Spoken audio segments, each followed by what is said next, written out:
Hello, ladies and gentlemen. Hello, hello. Good evening. I think mostly gentlemen. Hello, friends. How are you doing? Happy Friday. Happy Friday. Good evening. Good morning to you, Mr. Shonies. ODM. Hello. Captain Mal 08. Hello. How are you doing? Thank you so much for the Tier 1, thank you. Big Macs and Onions, hello. 2-1, hello. Mick, how's it going? Fowler Abel, hello. Bushido Brown with the Prime sub, thank you. I'm only who I am. Matt, hello. How's it going, guys? TGIF, like, seriously, TGIF. This week has been busy. Just like work-wise, like it's been kind of chaotic. I have a work trip coming up next week, and we're like prepping for that, and just, you know, coworkers are stressed out. I'm stressed out. Well, not, I guess for me it's not been nearly as bad, but just company's been busy, so just been buzzing. But you know, it's finally Friday. Finally time to enjoy the weekend. Take it easy. Build some keyboards, at least on my end. And yeah. So here we are. Okay. So let's get started. So tonight's build is going to be the Haven60 from Atelier Haven. I'm not sure if that's the right exact pronunciation, because I saw that keyboard. You guys know Scott keyboard posted his video on this board, I think, and he pronounced it as Haven, and then it was like it's inspired by this building, by this like Port Authority building in like Belgium, and I was like, what? And then it was like, you know, it was like Havas or something like that, and I was like, what? And so I'm like, well, I think it's Haven, but who knows? Okay, so coming back from a work trip, oh nice. Just want to get home and play video games on the keyboard. That's the mood, yeah. I guess for me, yeah, just gonna wanna like tune off for a bit, right? No more documents to look at, no more pings, no more chat pings, no more DMs, no more emails to respond to, no more documents to sign, no more Adobe Acrobat and Excel and Word, you know. All right, so today, I was pretty much told to build however I would like to build it, and I, you know, essentially like it was like a personal build sort of thing, and I felt like it had been a while since I had built with some MX clears. I mean, I think I did some MX purple builds recently, but I think for a 60% it's been a while since I did anything with clears, and so I was like, oh, I kind of want to do a clear build. So, you know, that's what I ended up choosing, but, you know, can always switch it up sometime later, but I think this is the build that we're gonna do. And let's open this case up. Slack pinks, yeah, I get we're for the most part on the Google like GChat kind of ecosystem, and so I get a lot of like pinks through that. But occasionally we do use like, you know, Teams and like Zoom for like meetings, but I feel like for video meetings I still prefer Zoom over everything else. I would prefer not to use, like, I don't love Slack or Teams in general. Just neither of them are very, you know, just not great. You know, they have a lot of limitations, and, you know, other things. What's the lightest you would go on clears for springs? Probably 60, personally. I've seen some people go like 57, and they say it's still okay, but I prefer like 60 to 63.5. 65 usually the max. Yeah, I feel like 55. You're kind of risking it. Spring weight wise. Okay, so let's unpack it. So I see some sort of gaskets. I see my enemy ribbon cables. I did hear. So I was watching Scott's video. I did hear that this is going to have a pogo pin connector, but on the prototypes it has ribbon cables. Okay, we got plates and PCBs and le foam, of course. Is that more foam? Spacebar foam. And then for plates, I believe all I got is alu. So what's kind of interesting about this kit, I found out, is that they actually have different plates for different types of mounting. Oh, this is not supposed to be open on that side, huh? So they have a top mount plate, so to speak, right? With the top mount positions, like the tabs. And then they have a gasket mount plate. So like, you have to like pick and choose which ones you end up using. Like which plate you end up using. So yeah, I will have to choose. But basically there's two kinds.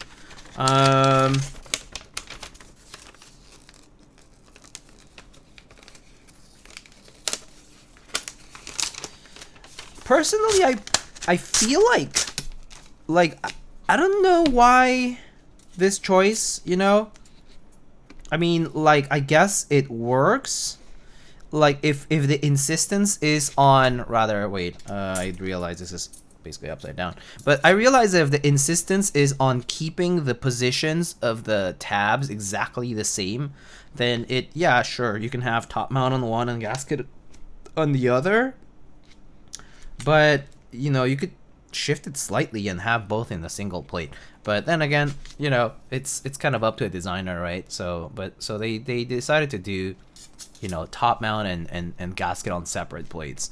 Basically on top mount, right, you get these regular plate tabs with the screw. And then on the gasket mount, you sort of have like a slightly thinner, you see how this plate is typically 1.5 millimeters, right? And it's actually not thinner, it's like slightly shifted rather. Come on. So this tab over here is the one that will hold the gasket, and it's slightly shifted down actually. You can see it from the other side. The tab is like actually slightly protruding downward in between the PCB and the plate. And these guys will hold the little gaskets. So yeah, an interesting choice though, ultimately. So yeah, I mean, I think in a regular kit you get both. And then I think when you order extras, you also can, let me see actually. Haven60 extra parts. Yeah, so, oh yeah, so when you order, I think you get both a top mount and a gasket mount. Yeah, it comes with one top mount plate and one gasket plate, it says.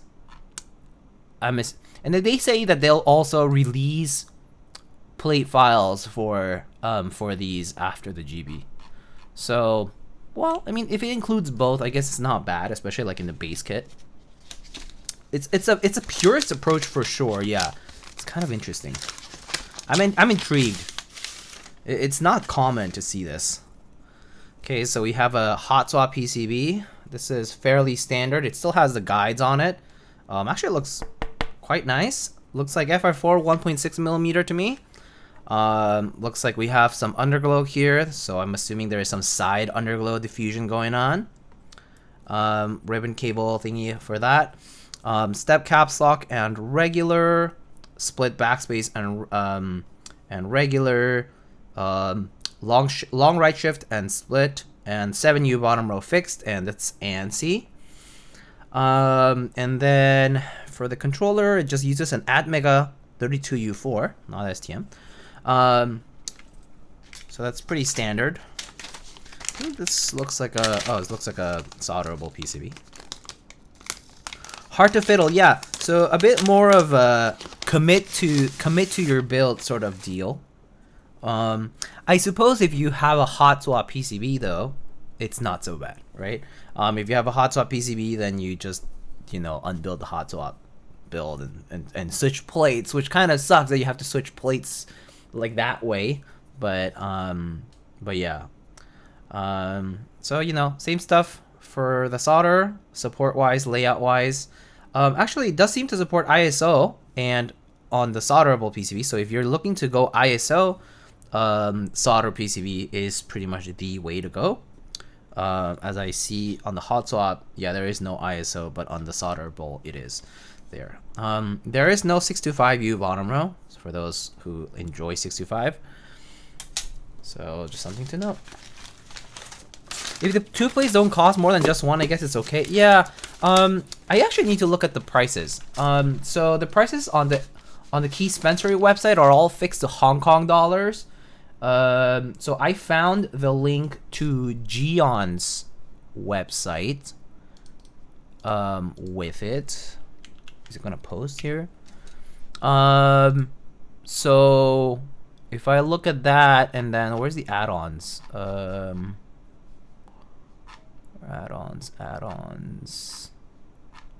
Add-ons. Okay, add-ons. FR4 plate. It still says 20 bucks. So do they actually include both? Well, if they really include two plates for 20 bucks, that's a pretty good deal, I guess. So I mean, I would hope so, but it actually doesn't say on the product page for Geon's listing. But anyway, so the US equivalent of this kit is $280, 380 if you go copper, and then 400 if you go copper and stainless steel. There's like 3 different kinds: SE, FE, and HE. I'm assuming like standard. I don't know what FE would be. Fine, I don't know. And then HE, I guess like heavy edition. I don't know, but basically more heavier materials on subsequent kits, and basically the price goes anywhere from 280 US all the way to 400 US on Geon's website before shipping on anything else. Founders, okay, Founders, sure. Although it's, I don't know. I think this board already had a run in China though. So is it really a Founders edition if you're technically the group buy that came after the initial group buy? I don't think so, right?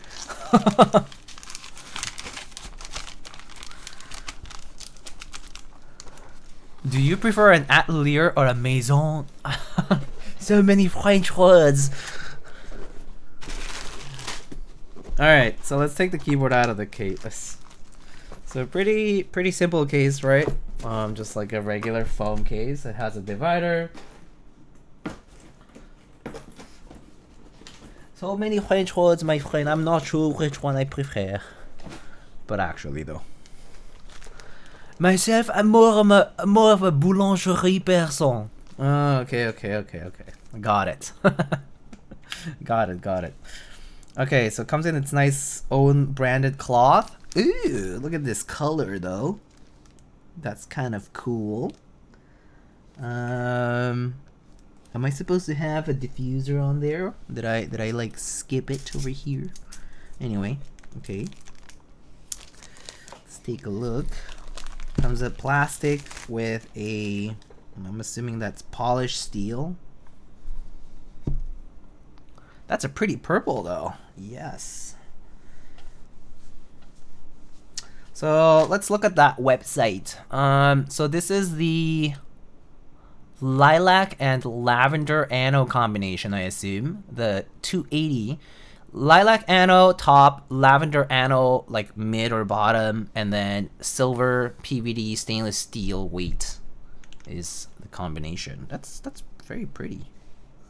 Very pretty, actually. I think I dig the idea of having alu for this much more than copper or steel. It makes it nice and light. So, Oh, look-wise though, it's pretty cool actually. Looks like a DDS stock color. Might be wrong. I have no idea, dude. I don't know. I mean, I assume DDS stock color is like every 16th color down, you know, under the sun, and so like it's, yeah, whatever. You know, it could be DDS, it could be whatever. But I mean, cool colors. Lots of factories now offering so many color options too these days. But yeah, so very Gundam-y versus our 65 and TKL. I have not actually seen the TKL or the 65. I know they exist. I never got to build them or check them out. I do remember this sort of design on the back on the, I think it was a TKL. I think I remember seeing one of Alex's streams on this. But pretty nice. Okay, let's take a look. So, well, one thing I'm noticing, my friends, is that they didn't give me bump-ons. These are gaskets. These are more gaskets. Maybe this was supposed to be the bump-on pack. But that looks like more gaskets to me. It's okay. Alright, that's fine. I can put some regular circular bump-ons on this. And it won't affect the build, but okay, that's fine. 3M bump-ons will make sound better. Yes, that's right. 3M for the win. Although it's funny, but almost anything that has an adhesive backing is basically 3M branded, because 3M has such a big control on that market. I'm not sure if you like work in anything related to like industrial or like even like retail stuff, right? You notice some of these brands have a huge market share. They like are everywhere, dude. 3M is everywhere. Seriously. Kind of insane. Okay, so very cool. I don't think I need to disassemble this, but I can if you want me to remove the weight. It looks like it has 4 screws. It's the, you know, the what is that, screwless type of design. So just 4 bolts here, or 4 little countersunk screws. Personally, not a huge fan of these types of cases myself. I personally find them screws are too tiny, so therefore they're easy to strip. Like if you have gunk, dust, or whatever, you know, in your screw holes, and the screw happens to get stuck for whatever reason because it's an M2 screw, you're kind of screwed up. Like you're done for in a way. In some ways, like you know, the chance of the screw breaking is way higher. Yeah, I'm not a huge fan of M2 screws, especially on these screwless designs. You kind of need to go lower on these screws, and so not a huge fan of that.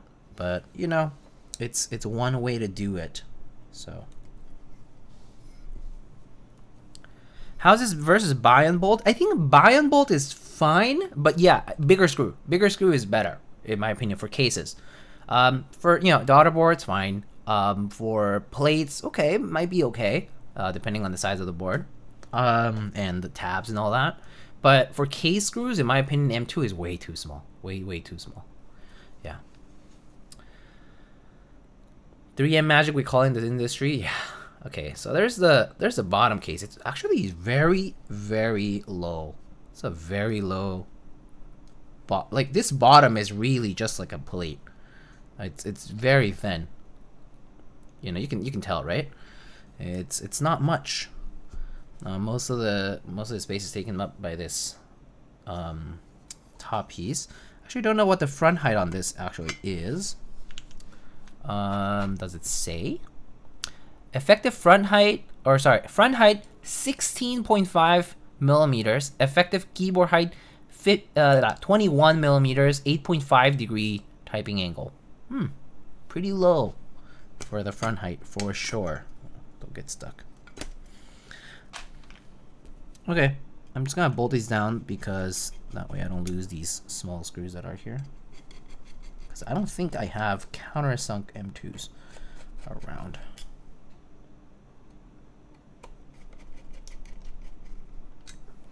Okay, so let's go ahead and put this to the side for a sec. And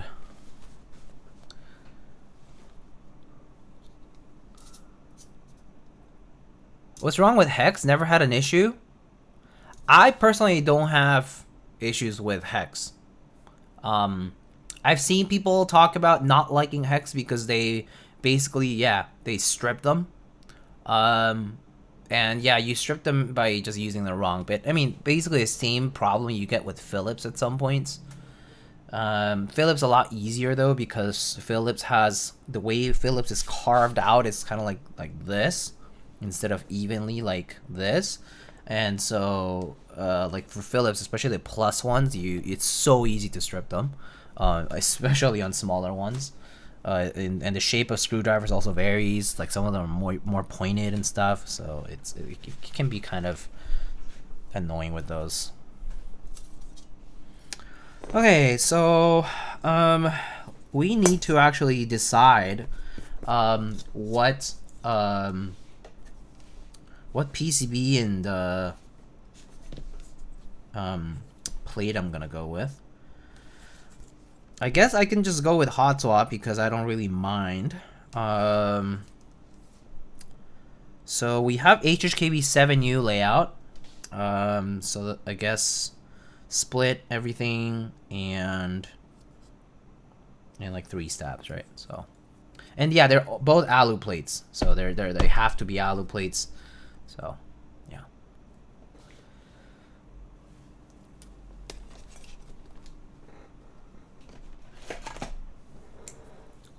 Also, let me know if the music's obnoxious or anything. I put some like Korean hip hop, but if it's like not pleasant, you can let me know.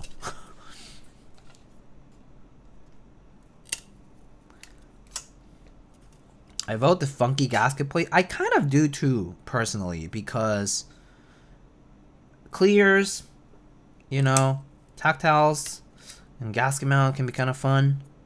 And it doesn't look like, let's look at those gaskets. Where are they? Let's take a look at these gaskets. These gaskets don't look the kind to be like, let's actually see how this is implemented, yeah?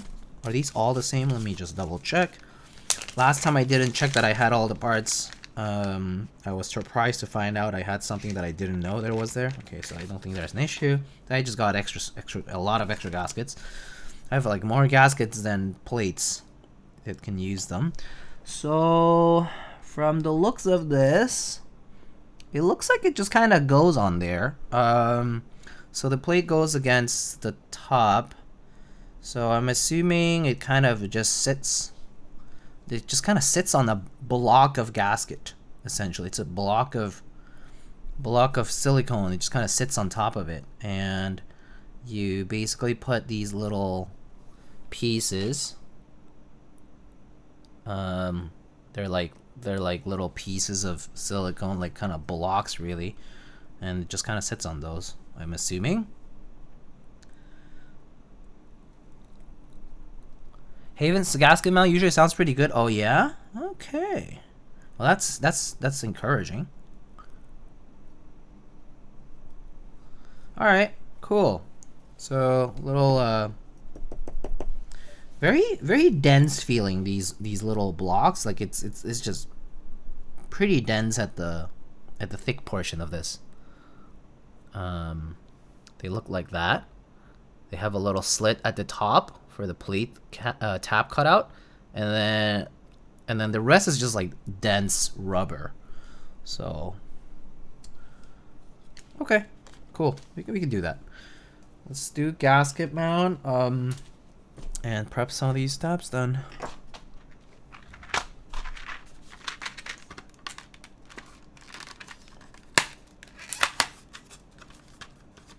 Actually, before I no, it's fine. All right. Let's see. So it's HKB layout, so at least I don't need to prep a lot of stabs. I think I just need 1, 2, so it's 7U first, 7U. So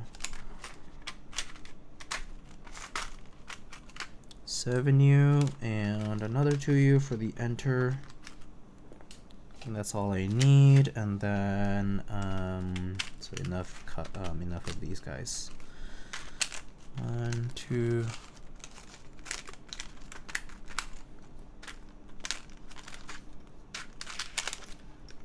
You know, I think I typically would have said just do top mount, but let's also take a look at the top mount plate. So it has 7 mounting positions from what I can see here. So there are 3 at the top, just pretty much evenly spaced, 1 in the middle, 1 in each corner, and then 2 on each side, basically around the space bar. There's no space bar mounting point. I think I might be wrong, but I think it's possible that the first run, the Chinese run, might have had a mounting point else, like the mounting points might have changed, but I'm not sure. I always wonder if it's a blessing, or, you know, because a lot of these boards that get designed in Asia, sometimes it's a blessing, sometimes it's a curse in a way that, you know, it's a curse that you get the board later than everybody else in China or in East Asia, right? But then it can be a blessing because essentially they become the I'm sorry to say, but they become the testers of the first edition of the board. And you know, like, issues happen, right? And but they already had the plan to release the board worldwide, right? Like do an international release. So I am always like, I guess it's kind of a blessing that they run it there first, because then by the time the international GB rolls around, they like change all these things. I do know sometimes there are cases where the offerings on the Chinese group buy are no longer offered on the international one, and you're like, oh, I wanted that color option, or I wanted like that specific feature or whatever, and then they like don't do it anymore. I've seen some of those cases. I think like Matrix is a pretty good example of that. But that's changed over the years. I think over the years, Matrix as well, like Matrix Lab, has also kind of offered a bunch of these things internationally a lot more openly now. So that's changed quite a lot since like the, you know, early years of Matrix Lab stuff. Because Matrix Lab used to be pretty gated in the Chinese community. And then now it's like, you know, there's like open stuff. So yeah.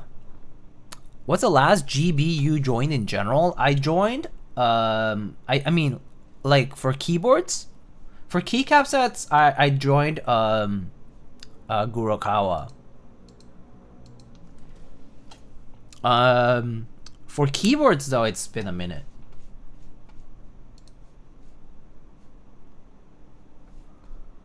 For keyboards, it's been quite some time now, I think.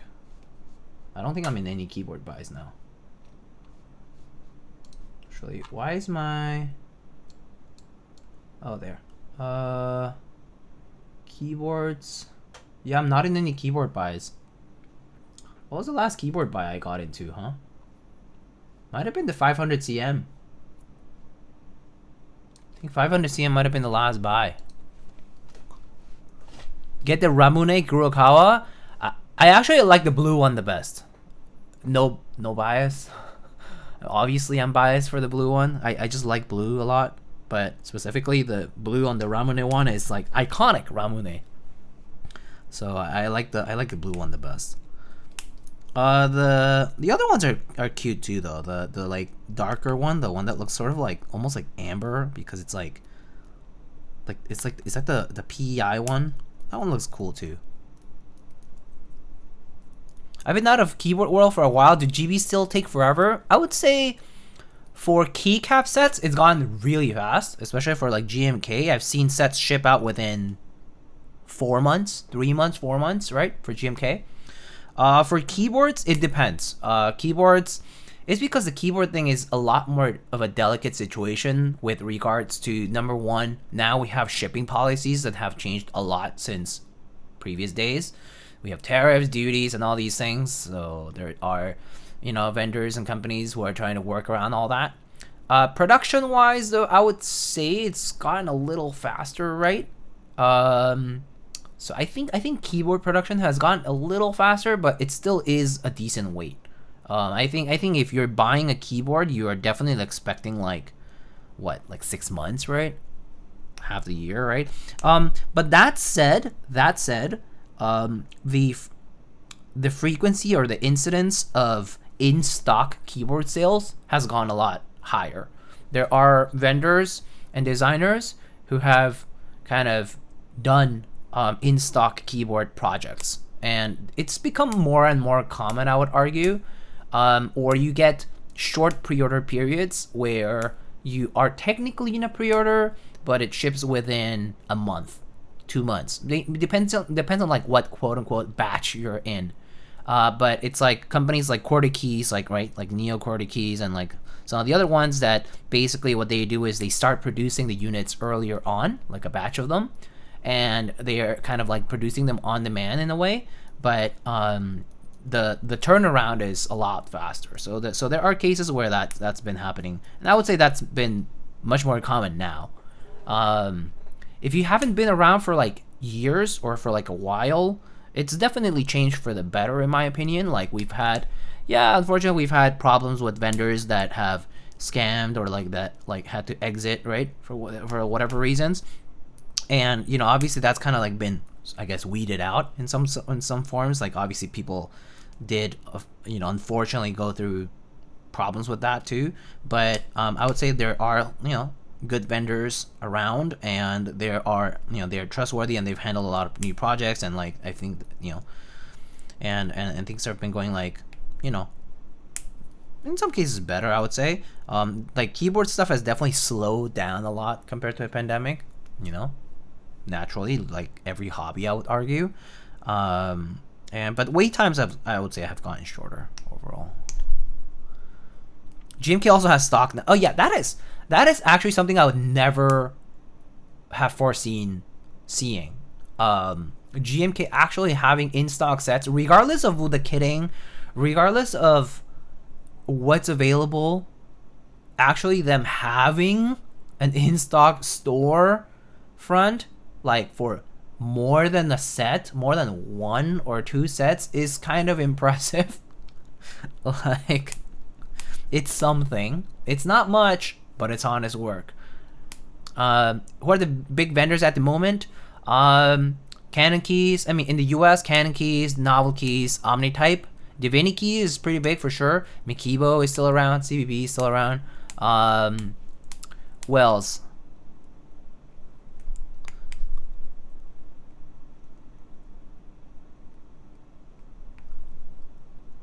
Isn't NK based in Canada? No. They're based in West Virginia, US. I have an Omnitype mat from when they're Dixie Mag. Yeah. I think I might not anymore. I think I might have given it to somebody at some point. But yeah, I did too.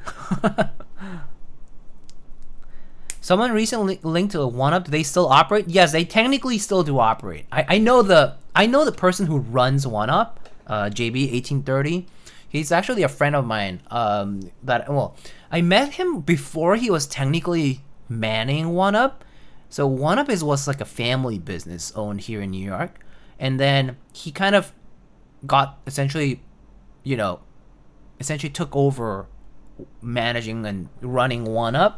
And so JB runs 1UP still, yeah. I believe their warehouse is still like out in like Staten Island, or like in New York City boroughs. But like I think JB is located now in like Philly, like in Pennsylvania. But yeah, no, they still technically do operate, yeah. They certainly are not like doing a lot of like new stuff and whatnot. Mechanical keyboards has changed a decent bit in the past like year and a half, right? They've been offering more things. They've kind of like kept up more with the enthusiast community. Signature Plastics also had an interesting saga there where they were supposed to get acquired by this investor company or whatever, and they're like doing all these community things. But then now the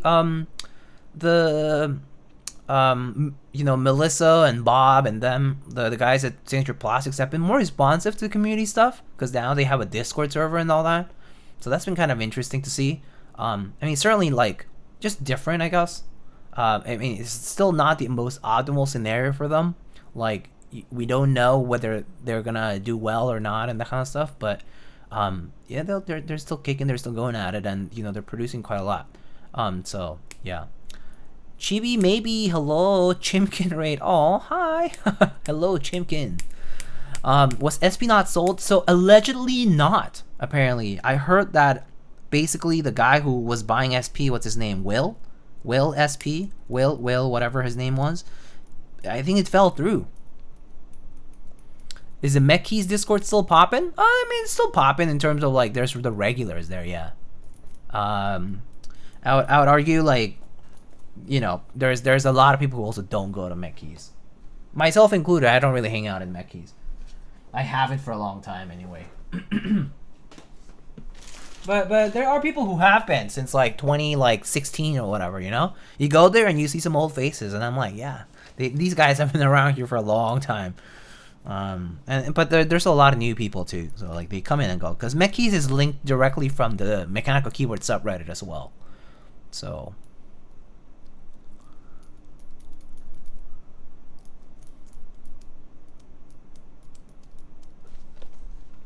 What's dead now? Customs is dead? Oh yeah, Customs has been dead for a bit, yeah. Like, I mean, like KB Customs, right? Put that board away, please. Now, please.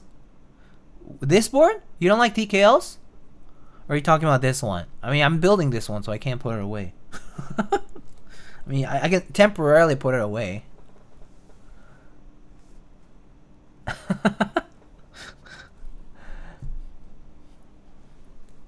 I love the Keybroke Discord. What is the Keybroke Discord? Oh, hey, Scrooge.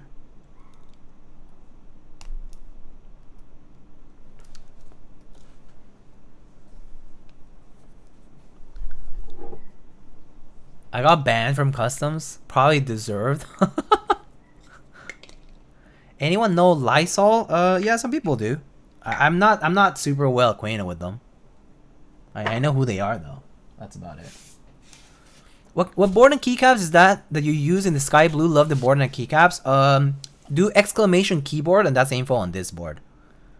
It's the Daji 84 2.1. It's has a GMK TA90 right now.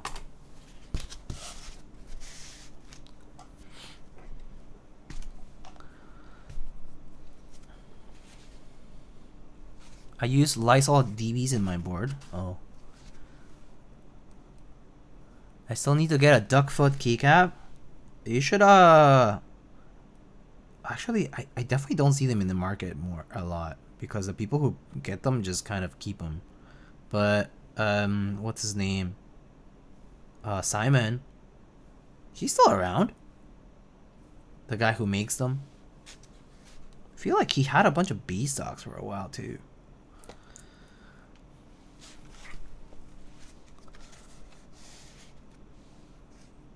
What's the O? I mean, I don't know much about it, so I'm just like, okay, cool.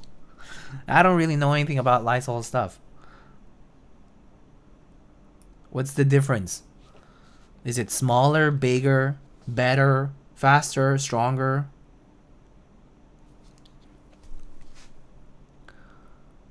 Went to my first keyboard meetup a couple of years ago. Oh, cool. I was still mostly out of the hobby at that point, but was fun to see some fellow keyboard nerds. Oh, nice.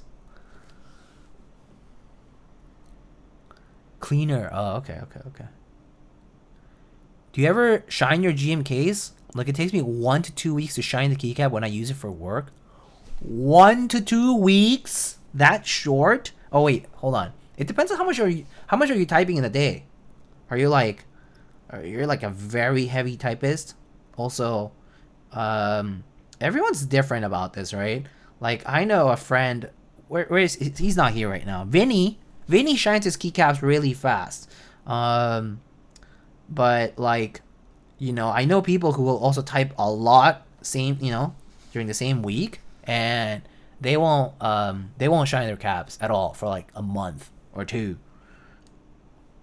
or longer even. They just have damn clean, maybe a little too smooth hands. I don't know, but like fingertips. But like, yeah, it just depends on the person. To be honest, I've seen all of it. Like I've seen people who shine stuff within days, not even, and people who don't shine them at all. I'm like in the middle. Mine do shine eventually. Like some of the boards I like play more games with and stuff. Like the WASD spacebar, that kind of stuff is like shined a lot.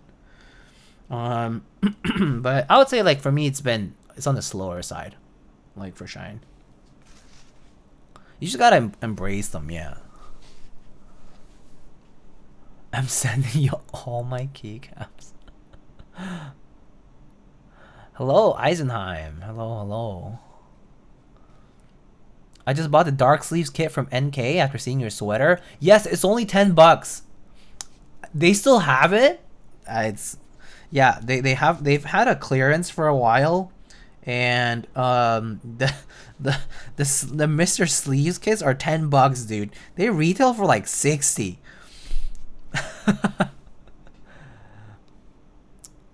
Have those pre-shine caps gotten any love? I mean, I personally like shine keycaps myself. Like I actually don't mind them at all. I kind of embrace them, and I like shine. It kind of shows that you enjoyed using them and whatnot. A knight in clean armor has never seen battle. I'm so envious of Alex. His caps never shine. Alex Odos? His caps never shine? Is it just because he doesn't, like... Is it because he's swapping often, or is it because he just has hands that don't shine them? I hate shine. I mean, I've seen all kinds of reactions. I know a guy, okay? There was a guy, I don't think he's active anymore. There was a guy a few, like, years ago. Funnily enough, he disliked shine so much that he bought a sandblaster to put in his garage so that he could sandblast, like bead blast, his keycaps back to texture. I mean, it works for many other things, by the way. Not Wodan though, because Wodan is in Germany, and I so the funny reason I say this is because I shipped this, this guy who, I was acquainted with, some keycaps to re-texturize, and they came back and they legit feel like new. I was like, they're so shined. He like nailed it down to a T, It was very nice texture. Does that not screw up the print? Not if you're careful. Not if you're careful. You just wanna blast it just enough so that it, it retexturizes the top surface and you stop. But he was very careful. It was really good. I was like, wow, that's impressive. I mean, for him, totally worth the money of buying a bead blasting cabinet and putting it in his garage. I think he does like other work too, like other manual labor and like construction type of stuff. So for him, like getting the bead blaster was just like there was a secondary reason, like the keyword stuff was not it, but it just helped. And I was like, oh, that's worth it for you, especially if you hate. He was like, yeah, I don't like the shine on the caps. I just don't like the feeling of shined ABS on my caps. And I was like, okay. I like my shine, shows my devotion to gaming. Did he ever get the sides blasted by accident? Yeah, the sides do get blasted. So you have to just embrace that you're gonna texturize some of the sides too. Yeah. So if you're like picky about, are my sides smooth and then they're slightly textured, and if you care about that, then yeah, so the idea is you would have to just mask them off. Yeah. They are flat surfaces after all, so as Vin Keys just said, you can mask them with tape. So you can just mask them with tape and do that. Obviously he learned that over time. I asked him how it was going, and he was like, yeah, I figured out a way to do masking really easily. But I mean, I kind of sent it because I wanted to like see what it would look like. I personally didn't mind.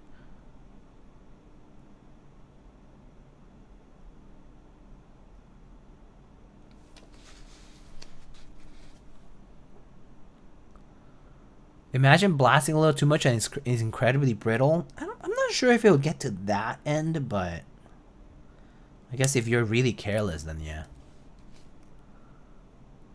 Me when my entire board is pristine except the shiny WSD. I mean, that's me with some of my boards. There are some boards that I've accidentally played too much like Overwatch on or whatever. And yeah, I mean, okay.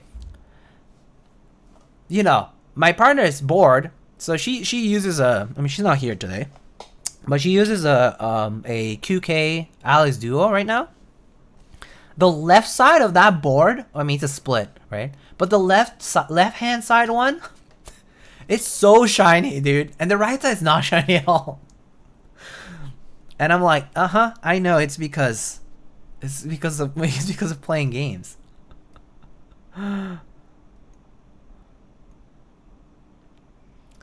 I should bring it because I okay, don't tell her I was shaming her. But it's funny. I mean, I think I did show it to you guys like a few, like maybe like 3-4 streams back. But out her, yeah. I'll be right back. Give me a sec.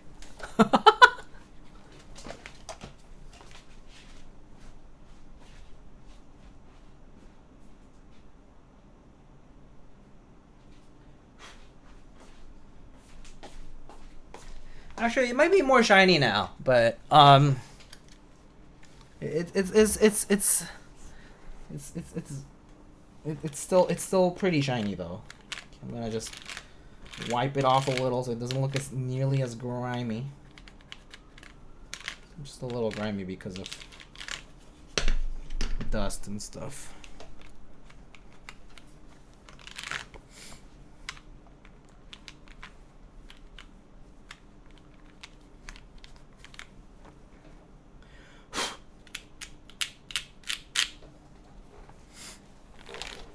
Shiny Cocoa Goat? No, this one has GMK Tuesday, right? Oh, it has a lot of kiwi fur. That's what it is. Kiwi sits there all the time.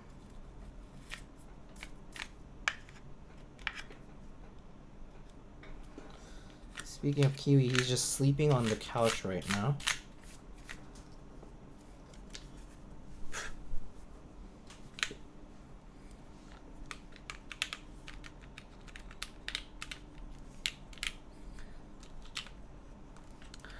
Okay, so, you know, this one's not nearly as shiny, right? So this one's not nearly as shiny. And then this one, the WASD is truly something. And the spacebar is actually not that shiny. I guess she used it right hand side for that? I'm not sure. But the WASD is like shine fest, okay? Kiwi particles. Yeah. Look at the WASD.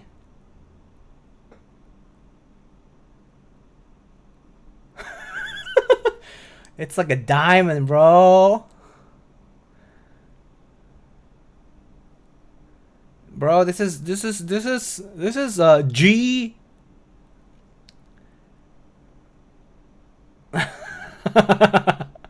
It's so shiny.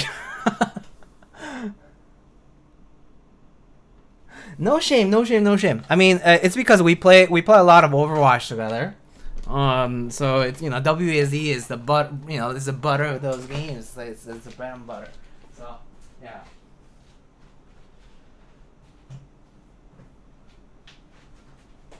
Hey, Kiwi. Don't tell your mom.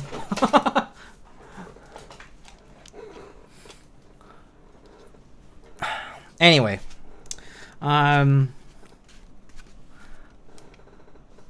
You ain't getting to GM rank without shining WASD for real? I'll never get to GM rank because I never play comp. That's how we are. We just play QP and arcade. It's truly based, because there's no pressure. I mean, I've been enjoying that they put Stadium on QP as well. That's been pretty fun. It's QP. I mean, sorry, Stadium is pretty fun, but it is still 5v5. But I think the fun part of playing Stadium is playing the different heroes with with all the different power combinations, right? I think that's the real fun part. All the different builds that you can do. I still kind of wish it was not 5v5, to be honest. I personally, so I like playing tank,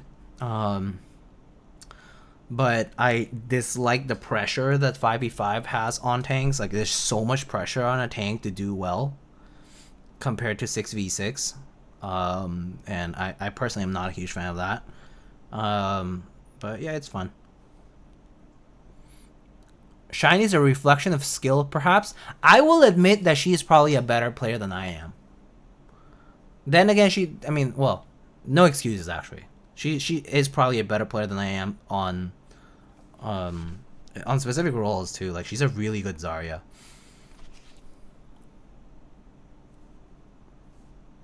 "5v5 really turned into who's the better tank for..." Yeah, for sure. It's funny, so you know, it's funny, I thought I would never play like we both thought we would never play Overwatch again since 2 came out, and they got rid of 5v5, they got rid of the lore, all our other things, you know, basically everything went out the window, right? After 2 came out, and we thought we would never play it, and obviously they, you know, when Marvel Rivals started to really spark up the rivalry, so to speak, and they brought back loot boxes, they brought back 6v6, and we're just gonna try it out. So we tried it out, it was fun, and we've just been playing for fun since, but we never thought we'd play again, right? And but one thing that's funny is, like, you know, recently, like, it's so the past couple of weeks, it's been the Overwatch anniversary event, and they do this thing where each week they've been bringing back old metas, right? So they brought, you know, they do like the 2016 release, and then where you can choose any character, you can have 6 bastions if you want or whatever, and then they did you know, Moth, goats, right, and so on, and you get to play through different time periods of the game, essentially, on 6v6, right? And it's been kind of fun to see how the game has progressed since then. Like, some people, like, I do kind of see that there are people who come in saying, like, with you know, kind of like nostalgia, rose-colored glass, and they're like, oh yeah, back then it was so much better or whatever. But I also see the pitfalls of, yeah, like goats, like 3 tanks and 3 healers, right? And or like Moth, where like the res are crazy, right? With Mercy. And I'm just like, yeah, like, I don't know, it's fine that the game develops and, like, acquires new ways to play it. I can appreciate both things, but that said, I think still to this day I'm still much more of a proponent of having 6v6 over 5v5, just because of that extra pressure on the tanks, and also I think it's, you know, 6v6 is what made Overwatch unique, right? Like, it is what literally made Overwatch, and so they taking away that was essentially stripping away a good chunk of its personality, in my opinion.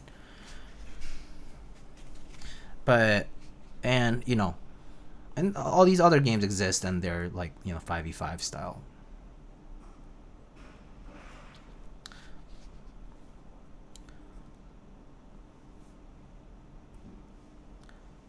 So yeah, anytime we play, though, it's like, if ideally we play anything that has 6v6, and then everything else kind of follows after that, even for events and stuff. Although the events we're just playing mostly because it's fun and because there's, like, loot boxes. Is there any loot left on the surface? This? Quite a bit, actually. It's hard to see because it's white, the cap. Also, you don't need that much lube to lube stabs, so less is more. Yeah, and if I need more, I have a lot here. I have quite a lot. Yeah, these are TX stabs. Yeah, but even with, like, cherry, like, I don't think you need that much. When people say they miss Brig, yeah, or like DPS Doomfist, dude, playing against like the DPS Doomfist is like so annoying. So annoying. It was crazy. Like a really good Doomfist just like steamrolls everybody.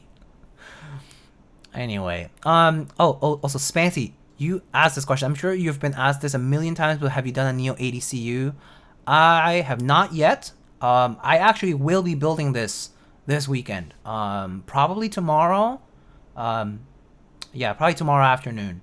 If you're, I'm not sure what time zone you're in, but tomorrow afternoon was my original plan for the Neo 80 CU. But yeah, it's in the queue.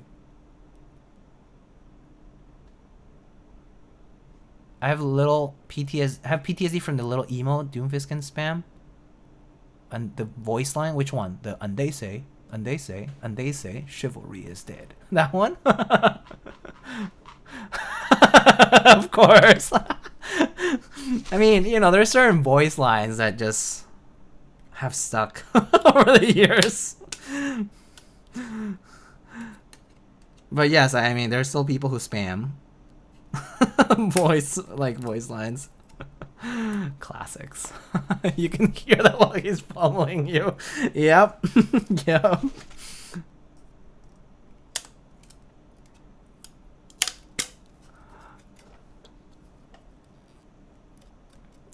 You in the past and the present building a HG? Oh, Heavy Grail?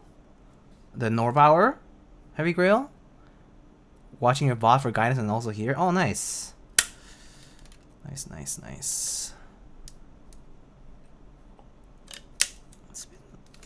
I have, oh yeah, for the people who are here like talking about like stuff that has happened in the hobby in the past few years, right? Like now, huge like resurgence, I guess, or really just re-emergence of interest in EC stuff. So like Topre and Topre inspired stuff. Huge, like so much EC stuff now, which is pretty cool. And also we get support for other layouts too, like full size and stuff. There's been a lot more full size boards, like regular, like 104 style full size boards out there now, which is nice for the people who just want that. When will Alps come back? Nice one. I mean, there needs to be someone who makes switches, you know, for that too. I think the reason EC has seen a re-emergence, right, is because there is essentially new fresh manufacturing of EC compatible parts, whereas yeah, Alps, you know, we're not close to that. I think Dynacaps is too expensive, hoping the availability drives the price down. I would give it some time. Yeah.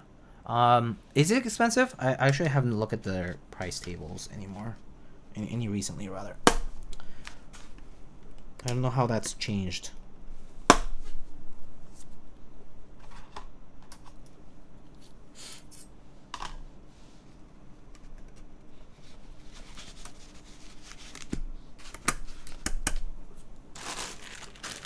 Dynacaps is a decent bit cheaper than everything else, I think.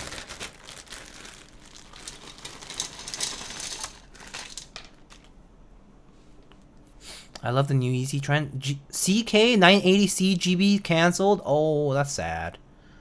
That's a bummer. Random question 2. Have you ever used an ABS plate? I remember using it once. It was just like soft, like similar to a polypropylene or polycarb or like a palm plate, maybe even. Palm and PP, I think, are pretty similar to what ABS plates are like. So, for me, I think if you can get any of those plates, I think any of those works fine. I think polypropylene has been the more popular option. Oh, sorry if you're in ads right now. Might have missed that otherwise. Gap, melodics, and leans are sort of the MX equivalent of tactile clicky Alps. I've heard that they're not quite like Alps though. They're still very MXE.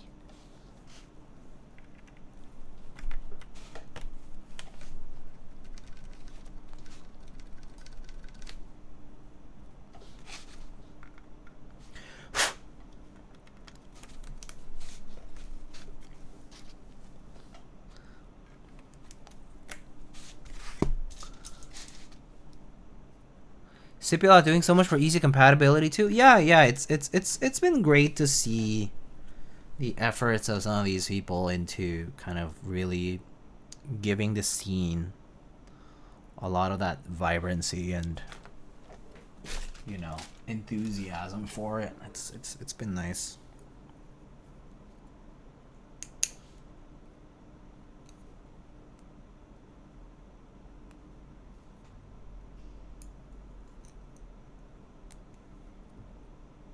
Sorry, I got a bent pin over here. I'm trying to unbend it.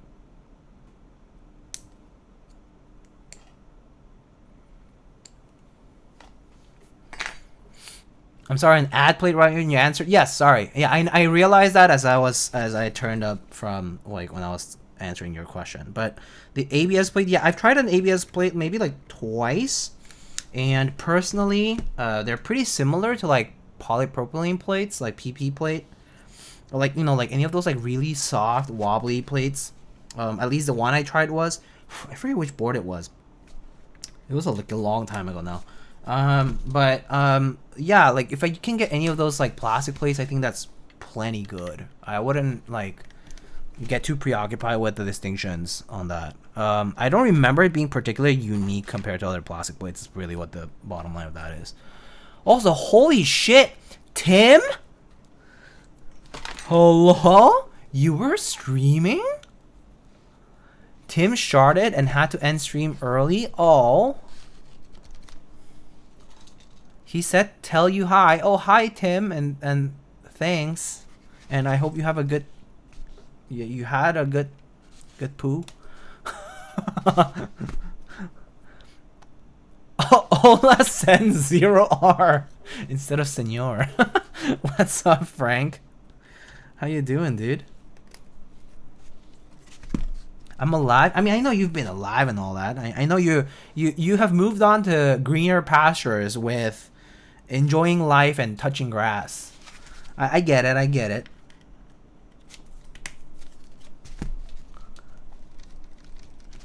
That's my attempt to be cool. You're cool anyway, dude.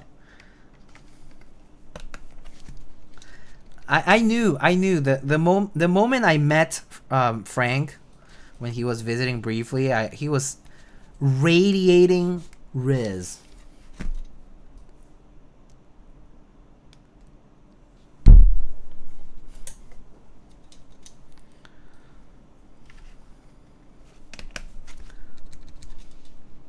Frank beat me as a kid? Or were you a bully? 형, 그러지 마, 형. 내가 잘못했어. Like that? Like that? I'm gonna be canceled? Was it, "Give me your lunch money, you punk"? Flips upside down, shakes down, and coins fall to the ground.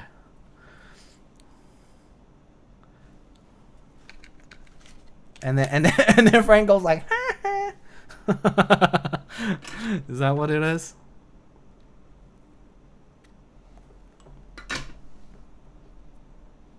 Damn, that's rough, dude. I'm sorry to hear that.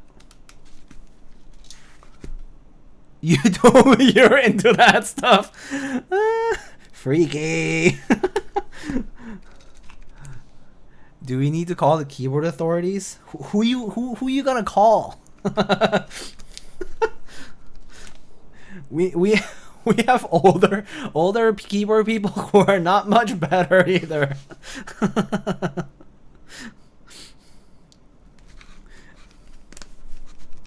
So I don't know about looking for help. Ghostbusters. I mean, I can hear it already.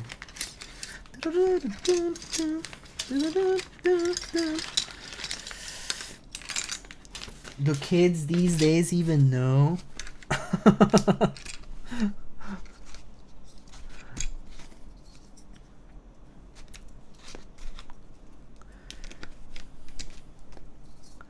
Want to buy a keyboard authority, half PayPal FNF.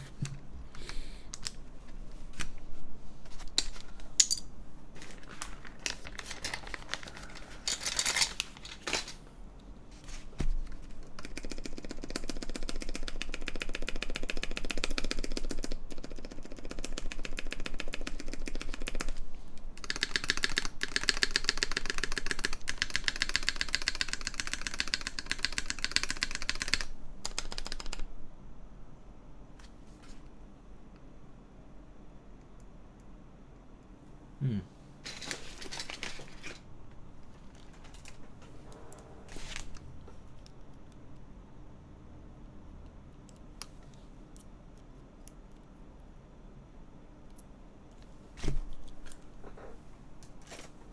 But anyway, yeah, I was saying, if you haven't met Frank before, though, if you meet him, I can definitely say with 100% confidence that Frank is the type of person who leaves an impression on you.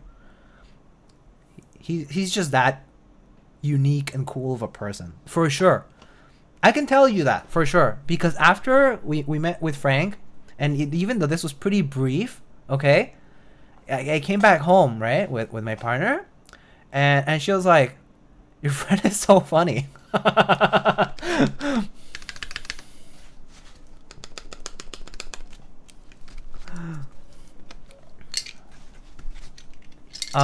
You know, you have a very warm and kind personality, Frank. You're like, you truly are like a host type of person, which I think it makes sense why, you know, Keep Life has been such an event too, along with obviously all the help with all the volunteers and all that.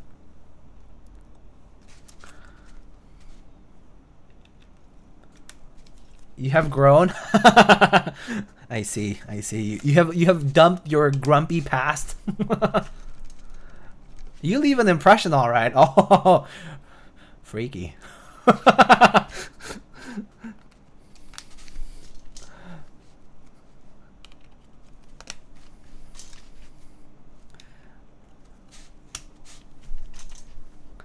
I wish I could have gone to Keep Life. Same.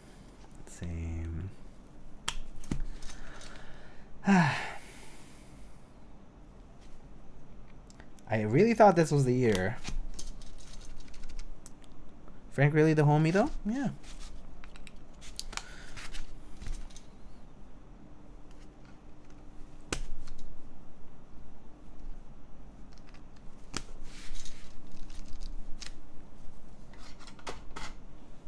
Oops. What's this about? I got a DM.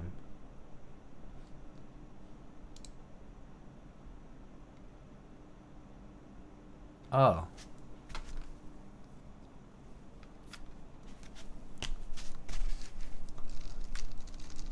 I don't know if I saw your DM, Vinkeys. Probably not super soon. I don't know if Thanksgiving or like Christmas season ish, like, you know, like December. I think December most likely though. When I'm up in Ontario. Are those pianos? No, these are MX Clears. These are MX Clears. I live like 2-3 hours away, but I don't think my parents would be comfortable letting me drive down there by myself. Ah, okay, that's fair.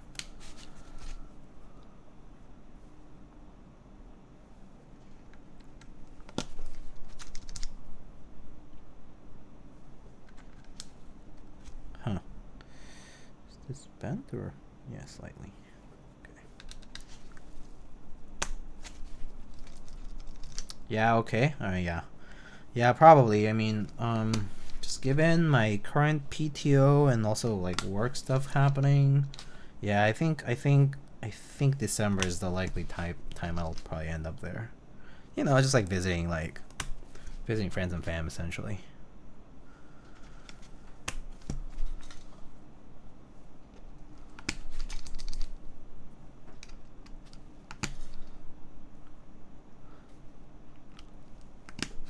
Is the best switch to gray Scott's green Earth. But actually, Earth is mostly like blue.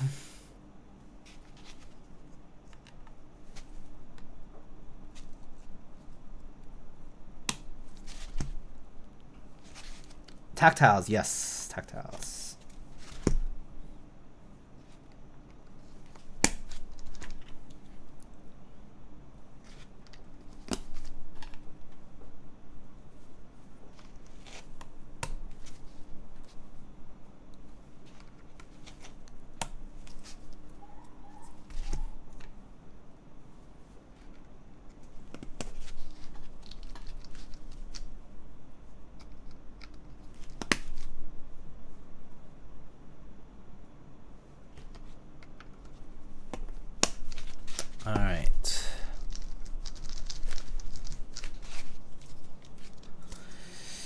right, sweet.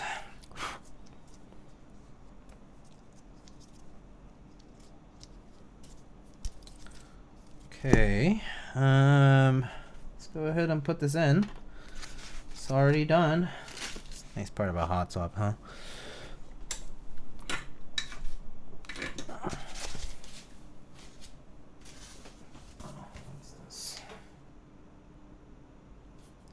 Oh, you guys want to see a picture I took of Kiwi just earlier? This was what he was. Is he still doing that? Yeah, basically.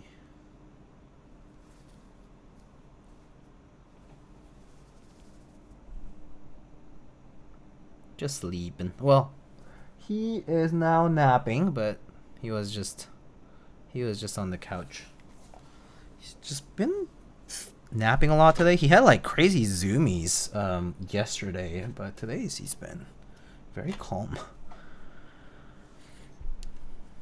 Why is it that after I got an HKB, 7U HKB boards look absolutely disgusting? Because you just are biased by it now. I mean, I personally find, so it's interesting. I actually don't find MX HKB that bad, like 7U MX HKB. I feel like if it's EC though, it only makes sense to have it 6U. I think it's probably because might also be because I started my hobby journey with an HKB, so I got used to the 6U layout and I immediately associated it with the only, you know, available 60% for Topper, right? And it had to be 6U, right? And all the Topper stuff was 6U too, right? And I associated the 7U stuff with MX, and so for me 7U MX still looked cool, you know, like back then I guess the stuff you looked up to was like the Duck Viper, you know, or KMAC Happy or something like that, like a pretty like classic Korean custom with 7U HKB blockers. I got used to that, so I personally like 7U MX quite a lot, with, you know, whether it's HKB or Winkeyless or just regular, but I do associate EC based stuff with 6U.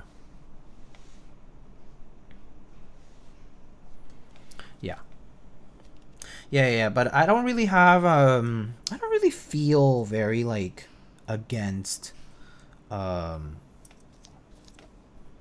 don't really feel particularly against the idea of 7U MX though.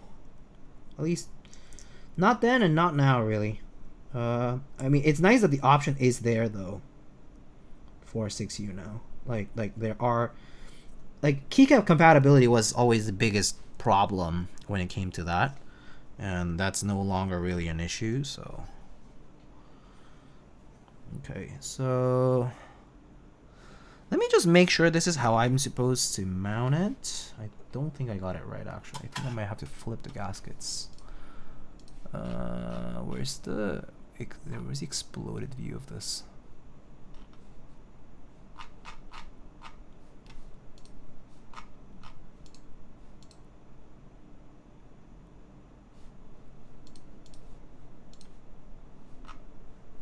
Do the gaskets go upward? Maybe they do, actually. Oh yeah, they do. They do. Yeah, they face up, I think. No, wait. No, they're not. No, they do face down. Okay. Right. Because they have to have enough space for this, right?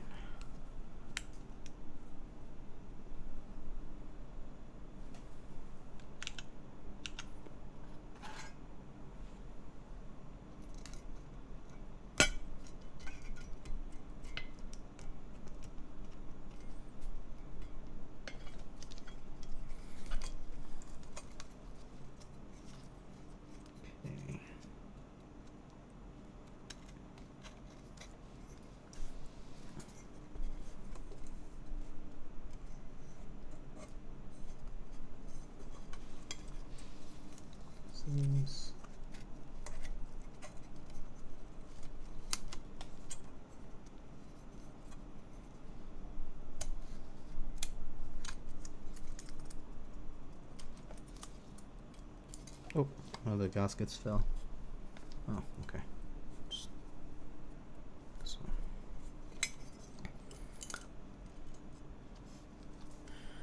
one.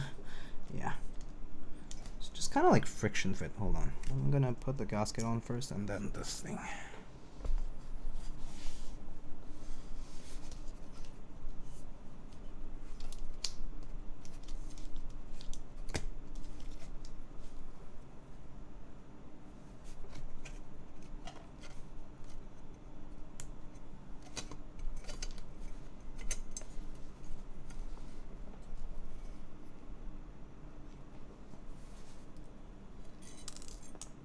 Take off those screws so that they just don't get in my way. And then I'm just gonna flip it around and fit the gaskets properly. Just kind of friction fit around on the case here. Yeah, this kind of more like friction fit on the top case here. And then let's just get these screws out of the way. Put our daughter board.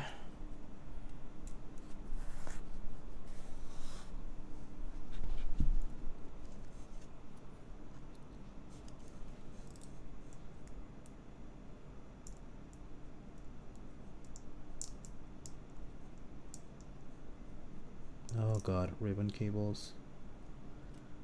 I dislike them so much.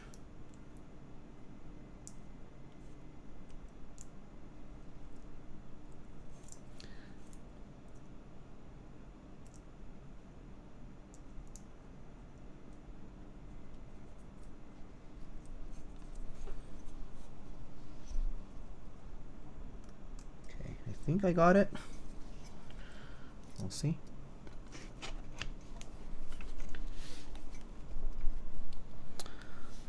Before I actually close the case up completely,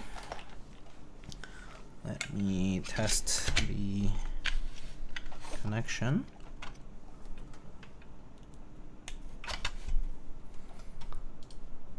I think I'm the only person left in this hobby that still likes ribbon cables. Why do you like them? Because they're like thin, like small, thin profile, I guess. I mean, I think I like the idea that they save space and all that. I think that's cool. But what I don't like about them is how finicky they are in actually putting the damn like, you know, cable into the slot. Okay, looks like the board is on via. Okay, it shows up. Nice. Okay, so split back and split right.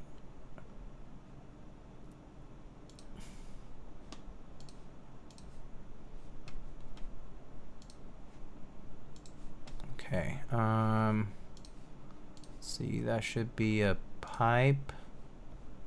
That should be a tilde. Where's a tilde? Then that'll be my backspace. Where's the backspace? Backspace, right shift, and then that's a layer key here. And okay, diamond, cluster, delete, caps lock. The rest is fine, I guess.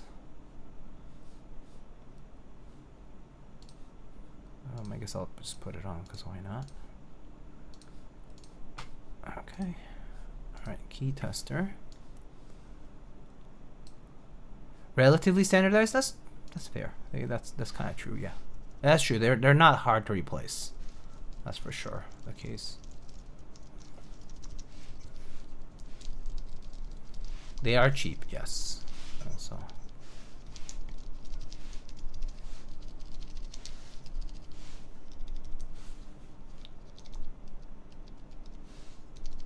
Okay, sweet. Everything's working.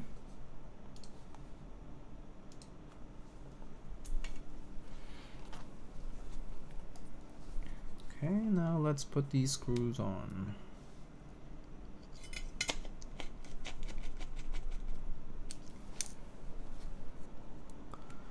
I prefer them over the magnetic connectors I've seen on Nias because they have such a large profile and I keep accidentally poking them with a soldering iron. Ah.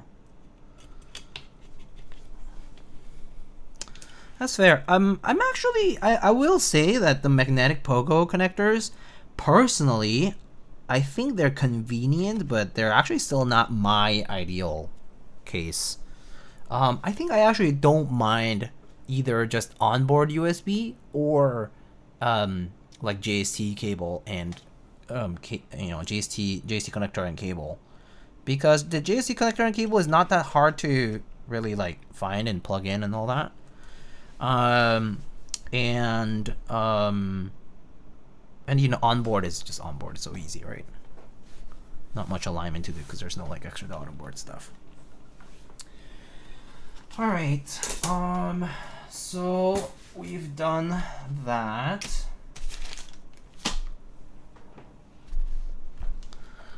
So let's see. What keycaps do we put on this, eh? So that's the board here. I don't have. I'm not sure if I have bump-ons like this, but let me check. I have a bag with bump-ons. Alpine? I don't have Alpine. I have like other sets though. I feel like this color kind of tells me like Frost Witch type of deal, you know? It has like lilac and purple. But that's like maybe 2 on the nose. I'm not sure. Let's see, bump-ons. I have a bunch of them here.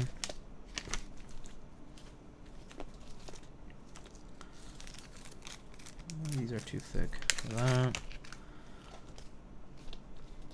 Oh, these are too thick as well. Yeah, I'll just put circle ones maybe. These are too small.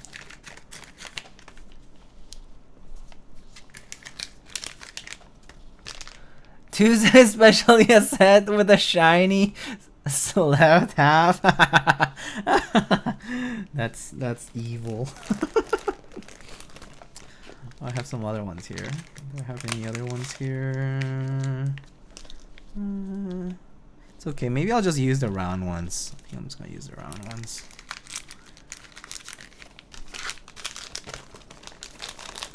Or yo, wait. No, never mind. Oh, is Vinkey still here? Vinkeys, are you still around? I'm not sure. I got the cherry feet, but they technically fit, but I'm not gonna waste it on this.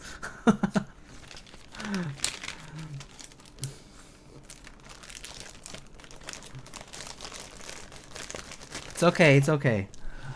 WAP to piss everyone off? Oh god.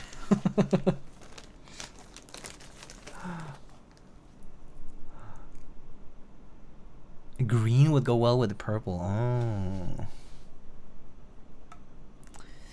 Okay, let's just put these bump-ons. I'm just gonna put them at the corners because it's the easiest.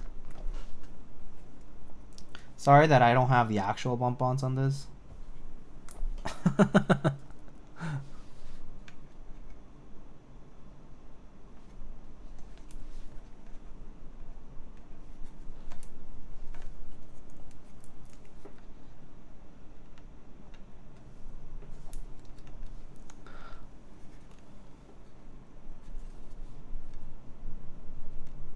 Okay, it's not moving, which is good. Okay, all right. WAP looks good on anything. I mean, WAP does look good on a lot of stuff, yeah. Do you have Blurple? That's a set oops, sorry. That's a set I don't have. Wow, you're asking for all these sets I actually don't have. Lilac on Black I don't have. Haku and Fox I don't have. I do have Lavender. Yeah, I do have Lavender. I do have Tuesday. I do have Frost Witch. I do have WAP, of course. I do have Taro, yeah. I do have Taro. Dandy. Okay. Maybe I'll do a poll then. I'll do a poll for these.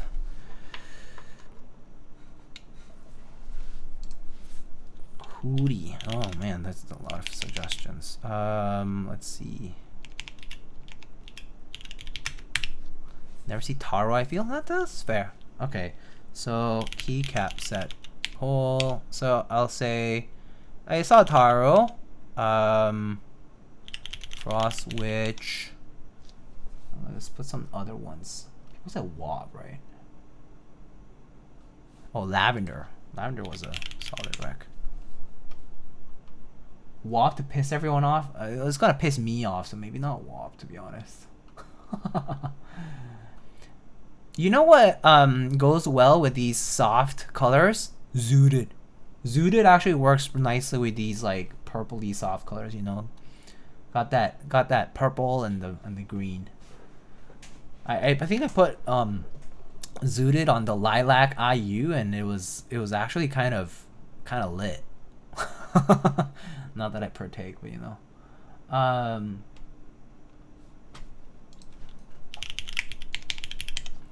And Lightning, where are you based? I'm based in New York City, United States. New York, New York. Do you have the boba kit? I actually do. For Taro. Any MTNU? MTNU, I have Dolce and Graphite. That's it. I don't have other MTNU sets yet. That's the only two I bought. What sets on Dodgy? This is TA90. TA90. Maybe I'll say Hootie just for fun. So something different. Okay, these are the options on the poll. Go ahead and vote. Put your votes in.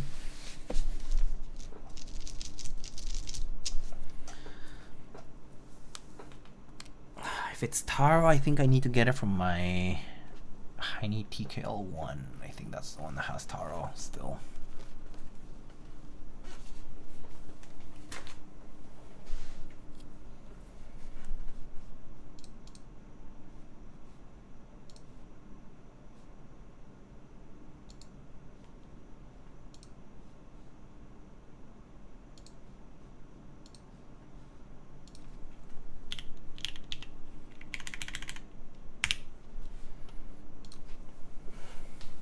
Ooh, a lot of votes for Taro. It's true though. We haven't seen Taro in a hot minute. That's actually true.